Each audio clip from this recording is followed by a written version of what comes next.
सारा देश 77तम साधारणतंत्र दिवस पालन करुवा बेले राज्यर विभिन्न स्थान में उड़ी त्रिरंगा हेले कलापथर कानारा बैंक परिसर देखा मिली अभावन दृश्य। सारा राज्य में विभिन्न सरकारी अनुष्ठान बेसरकारी और व्यावसायिक प्रतिष्ठान मानक साधारणतंत्र दिवस अवसर में पताका उत्तोलन होता बेले कलापथर कानारा बैंक में देखा मिली अभावन दृश्य। आज्ञा साधारणतंत्र दिवस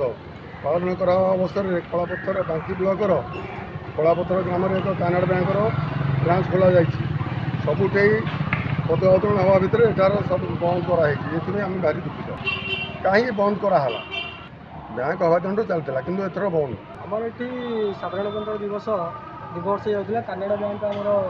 2 वर्ष होगा कि साधारणतंत्र दिवस एक वर्ष पालन करना कि बजार कमिटी तरफ बजार सेपटे आम पताका उत्तोलन कराऊँ कानाडा बैंक एपटे बजार किसी तैयारी कराऊनी कि करानी पचरा जाऊँगी से कहते आमर पैसा किसी आसुनी कि आम कर मैनेजर मना कर जेहेतु आमर ये बाहर आमर बजार कमिटी भी पताका उत्तोलन हो पार्टी गोटे स्टेट गवर्नमेंट बैंक गोटे बैंक में पताका उत्तोलन हो पारुनी आम ए निजे दुखित ग्रामवासी भी ये दुखित गोटे यह स्थानीय अंचल लोके क्षोभ प्रकाश करने सह शाखा परिचालकों प्रति दृढ़ कार्यानुष्ठान ग्रहण करने दावी करिसेंती। कलापथर प्रशांत करंक रिपोर्ट आवाज media. Please subscribe Awaaz Media on YouTube.